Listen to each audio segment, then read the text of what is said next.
Hey, I'm Brian Reidy with Reidy Law Office, where we help people through divorce with dignity. Now, I get asked often by people that are friends or family, what's it like being a divorce attorney? Is that hard? Is that something you like to do?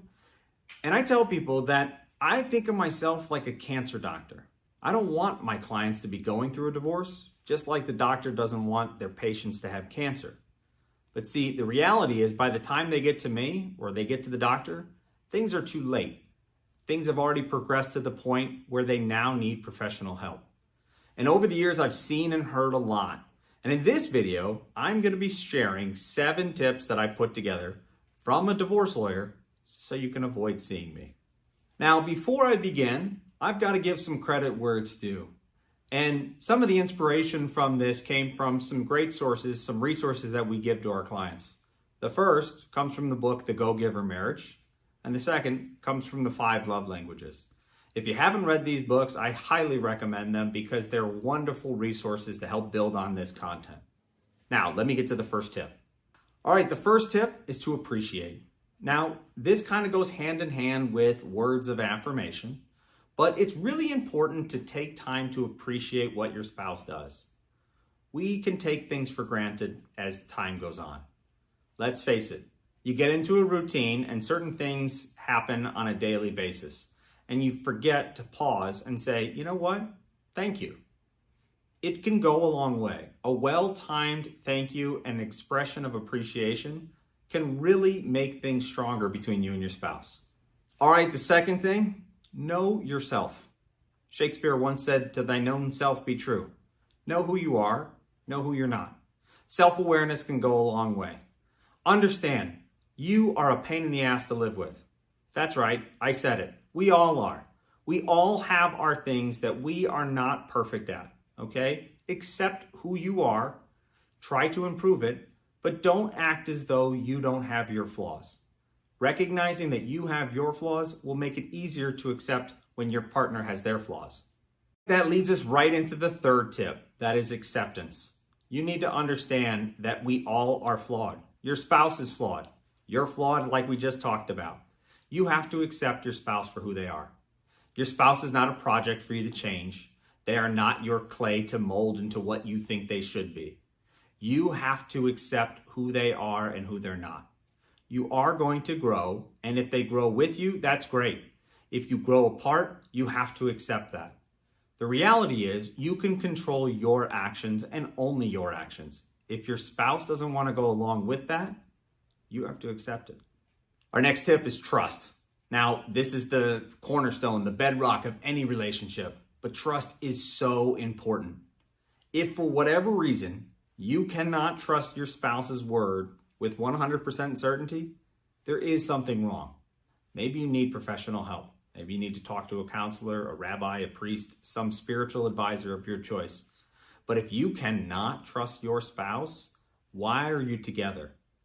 You know, I see too many people that are happily married, yet they hide things from their spouse. Maybe they've got a nasty cigarette habit or they have a drinking problem on the side that they try and hide from their spouse.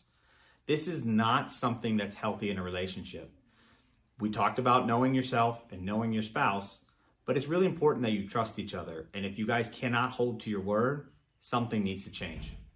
All right, our next tip is to pay attention. You know, we've talked about some of these things and they do blend together, but it's really important to pay attention to your spouse, to listen to your spouse. When they talk, try to give your attention to them.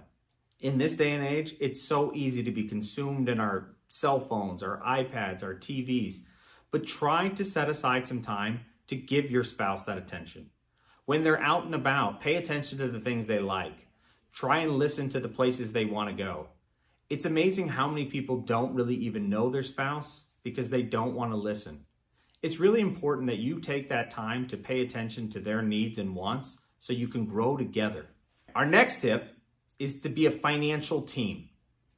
I can't tell you how many times I've seen it where people come into my office and they have completely separate accounts. They don't have anything joint. They don't even know what their spouse has for an income.